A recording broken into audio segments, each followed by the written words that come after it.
नमस्कार, मैं आपके साथ विभा उपाध्याय और आप देख रहे हैं न्यूज 18 बिहार झारखंड का डिजिटल प्लेटफॉर्म। 12 जून की सुबह अहमदाबाद एयरपोर्ट से उड़ान भरने के ही चंद सेकंड के बाद जिस हादसे ने देश और दुनिया को हिलाकर रख दिया, एयर इंडिया की फ्लाइट AI 171 ने 240 से ज्यादा जिंदगी को अपने साथ समेट लिया।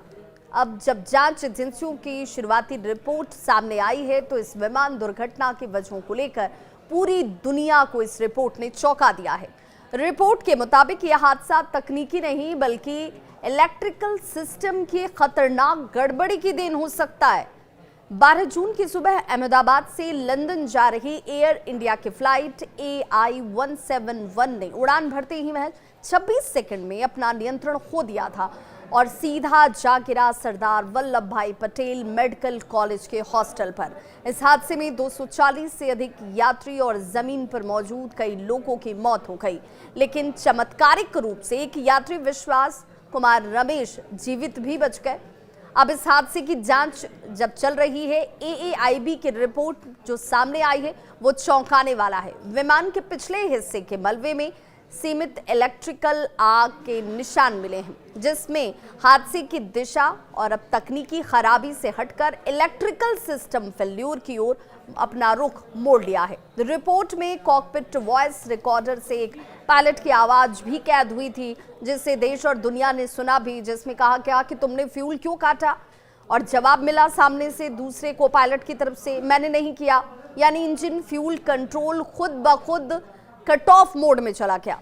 जांच में यह भी पाया गया कि इलेक्ट्रिकल सिस्टम की गड़बड़ी ने इंजन कंट्रोल यूनिट यानी कि ECU को गलत डेटा भेजा, जिससे दोनों इंजन एक साथ बंद हो गए। RAT ने इमरजेंसी पावर देने की कोशिश जरूर की, लेकिन उड़ान की ऊंचाई इतनी कम थी कि पायलट कुछ भी नहीं कर पाए। जहां पिछला ब्लैक बॉक्स बुरी तरह से क्षतिग्रस्त मिला, वहीं फ्रंट ब्लैक बॉक्स से डेटा हासिल हुए हैं, जिसने जवाब अपनी तरफ से दिए हैं। एक और बड़ा सुराग इसमें मिला। हादसे से पहले की फ्लाइट AI 423 में पायलट ने स्टैब पॉस XDCR सेंसर खराबी की शिकायत की थी, जो विमान की पिच कंट्रोल करता है।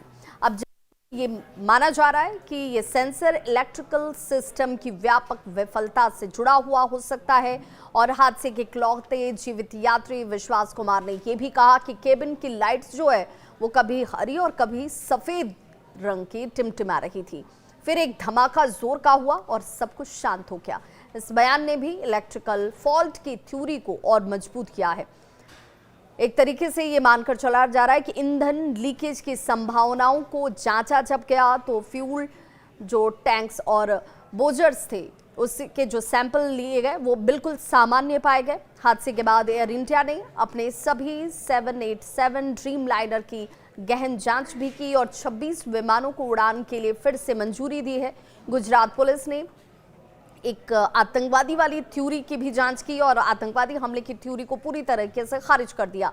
मलबे में किसी तरह के विस्फोटक के निशान भी नहीं मिले। यह हादसा सिर्फ एक तकनीकी विफलता नहीं बल्कि एक तरीके से देखा जाए तो सवालों का वो बड़ा झटका है, जिसने विमान की सुरक्षा, रखरखाव, जो निर्णय प्रक्रिया है उस पर एक बार फिर से सोचने को हम सबको मजबूर कर दिया है। AI 171 भले ही 26 सेकंड में क्रैश हुआ हो, लेकिन उसके पीछे की कहानी शायद अब तक की सबसे ज्यादा कॉम्प्लेक्स जांच कह लीजिए, जटिल जांच कह लीजिए, उसमें इस वक्त बदल चुकी है।